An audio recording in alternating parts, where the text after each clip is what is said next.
அந்தபடியே அழைக்கப்பட்டவர்கள் அநேகர், தெரிந்து கொள்ளப்பட்டவர்களோ சிலர் என்றார். இப்ப யோசிச்சு பாருங்க, உங்களிடத்துல ஒரு கேள்வி.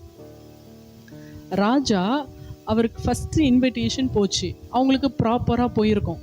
இன்விடேஷன் டேட்டு, நம்ம ஃபஸ்ட்டு வெட்டிங்க்கு முதல் ஊழியர்களுக்கோ இல்லை பாஸ்டருக்கோ வெட்டிங் இன்விடேஷன் கொண்டு வரும்போது பெரிய தாம்பல தட்டில் ஃப்ரூட்ஸு, அது இது ட்ரெஸ்ஸஸ்ஸு, என்னதெல்லாமோ அவர்களுடைய ஐஸ்வர்யத்தினால என்ன செய்ய முடியுமோ, என்னோட பெஸ்ட்டாக நான் என்ன கொடுக்க முடியுமோ, ஸோ நம்ம ஃபஸ்ட்டு கொடுக்குறவங்களுக்கு அந்த காரியங்கள்லாம் வச்சு நம்ம மரியாதை செலுத்துகிற மனிதர்களுக்கு என்னென்ன நம்ம வைக்கணும்னு நினைக்கிறோமோ அதை வைத்து என்ன பண்ணுறோம், எங்கள் வீட்டு கல்யாணத்துக்கு வாங்க அப்படின்னு நம்ம என்ன பண்ணுறோம், இன்வைட் பண்ணுறோம்.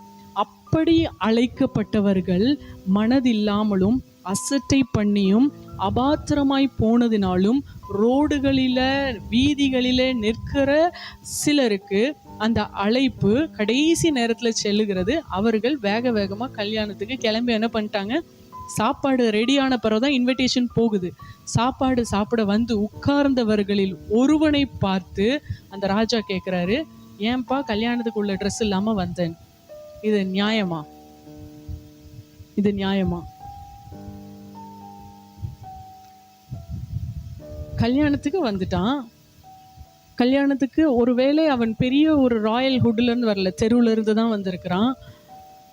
ஆனா ராஜா கேட்குறாரு, நீ ஏன்பா ட்ரெஸ்ஸு சரியான அந்த வஸ்திரம், கல்யாண வஸ்திரம் இல்லாம ஏன்பா வந்த?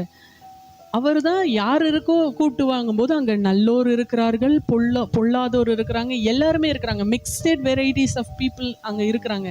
பல மென்டாலிட்டிஸோட, பல சூழ்நிலைகளை சார்ந்து வந்திருக்கிறவங்க இருக்கிறாங்க. ஆனால் ராஜா கேட்குறாரு, கல்யாண வஸ்திரம் உனக்கு எங்கப்பா அப்படின்னு.